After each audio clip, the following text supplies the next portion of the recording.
एक खिलौने बनाने वाला रहता था। उसका नाम शिवराम था। वह मिट्टी के तरह तरह के खिलौने बनाने में दक्ष था। उसके खिलौनों में सब तरह के पक्षी, पशु, मनुष्य और देवी देवता होते थे। उसके खिलौने इतने सुंदर और वास्तविक होते थे कि मानो अब बोल पड़ेंगे। पर्वों और त्योहारों पर वह उन्हें मेलों में बेचने जाता था। अभी दशहरा 2 महीने बाद आने वाला था। इसके लिए उसने ढेर सारे खिलौने तैयार किए, उन पर अच्छे रंग लगाए और जब दशहरा निकट आ गया तब वह एक टोकरे में उन्हें रखकर रास्ते के गांव में बेचने गया। एक बार शिवराम गांव में से होकर कस्बा जा रहा था कि ऐसी जगह अंधेरा हो गया जहां ना कोई बस्ती थी ना कोई गांव भी था। वह उस अंधेरे में ही चलता गया। जब दूर उसने एक दिए की रोशनी देखी तब उसकी जान में जान आई। यह दिया एक घर में जल रहा था। शिवराम जब घर के पास गया तो उसमें उसने एक बूढ़े को देखा। शिवराम ने उस बूढ़े से कहा, बाबा, हम बहुत दूर से आ रहे हैं, रास्ते में अंधेरा हो गया, क्या सवेरे तक आप हमें टिका लेंगे? इसमें कौन सी बड़ी बात है, उस टोकरे को उस तरफ रख दूं और यहाँ आकर बैठ जाऊं। बातों बातों में मेरा समय भी कट जाएगा। मैं रसोई शुरू करने जा रहा हूँ, दोनों मिलकर खाना खाएंगे। शिवराम बड़ा खुश हुआ। बाबा अच्छा आदमी लगता है। वह किसी पेड़ के नीचे कीचड़ में सोने की बला से बच गया। यही नहीं, बाबा की मेहरबानी से उसे खाने को भी मिल जाएगा। वह मन ही मन बाबा की तारीफ कर रहा था और अपने भाग्य पर इतरा रहा था। बाबा रसोई घर में गया और जल्दी ही वापस आ गया। मैंने रसोई करनी शुरू कर दी है, जल्दी ही हो जाएगी। कुछ गाओ तो सुनी। शिवराम के सामने बैठते हुए उसने कहा, मैं गाने वाली नहीं जानता।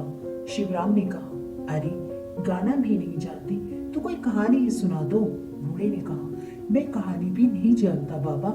शिवराम ने कहा, बाबा इतने में गुस्से से आग बबूला हो उठा। गाना नहीं आता, कहानी नहीं आती तो मैं तुम्हें एक क्षण भी यहाँ नहीं रहने दूंगा, चलो बाहर। शिवराम चकरा सा गया। बूढ़े का व्यवहार उसे बड़ा विचित्र सा लगा। सोचने लगा कि अभी अभी तो यह फरिश्ता जैसा लग रहा था और अब शैतान बन गया। वह अपने भाग्य पर रोने भी लगा कि यदि उसे गाना और कहानी सुनाना आता तो यह नौबत ही नहीं आती। पर अब क्या करता। वह अपना टोकरा लेकर बाहर निकल गया। उसने सोचा कि बाबा उसे फिर बुलाएगा, परंतु उसने वैसा नहीं किया। शिवराम और आगे जाना नहीं चाहता था क्योंकि रात के अंधेरे में मार्ग भटकने का डर था। इसलिए जिस गांव से वह आया था वहीं किसी के यहाँ रात काटने का उसने निश्चय किया। इसलिए वह टोकरा सिर पर रखकर पीछे चल पड़ा। जब वह थोड़ी दूर गया तो रास्ते के बगल में उसने किसी को चूल्हे पर कुछ पकाते देखा। अंधेरे में उस व्यक्ति की शक्ल ठीक तरह नहीं दिखाई देती थी। क्या तुम ही हो शिवराम? जरा इस हंडे को इस करछी से घुमाते रहो, अभी आता हूँ। उस व्यक्ति ने कहा। ना मालूम वह कौन है, उसने उसको कैसे पहचाना यह शिवराम नहीं जानता था। उसकी दी हुई करछी से वह हंडा हिलाने लगा। न मालूम वह क्या चीज थी। सारा हंडा उससे भरा था और खाने के लिए सिवाय उस व्यक्ति के कोई और न था। शिवराम ने सोचा कि शायद उसे भी कुछ खाने को मिल जाएगा। करछी देकर जो व्यक्ति चला गया था वह बहुत देर बाद भी वापस नहीं आया। अरे भाई, शिवराम ने आवाज दी पर कोई जवाब न आया। क्यों, क्या इधर उधर देख रहे हो? करछी घुमाती क्यों नहीं हो? चूल्हे के हंडे ने कहा। शिवराम डर गया और करछी नीचे फेंक कर खड़ा हो गया। उसे लगा जैसे वह भूतों के हाथ आ गया हो।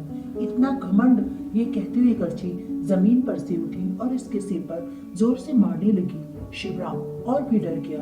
वह इतना डरा कि उसे अपने टोकरे का भी ख्याल न रहा। वह सिर पर पैर रखकर भागने लगा। करछी उसका पीछा करती रही, उसकी पीठ पर मार रही थी। सौभाग्यवश शिवराम ने रास्ते में एक घर देखा जिसके किवाड़ खुले हुए थे। अंदर घुसकर उसने किवाड़ बंद किए और पीछे की ओर देखा। वह उसी बूढ़ी का घर था। क्या हुआ, क्यों यूं घबराए हुए हो? बूढ़े ने पूछा। शिवराम ने जो कुछ हुआ था बूढ़े को बताया। बाबा सुनकर बड़ा खुश दिखाई दिया।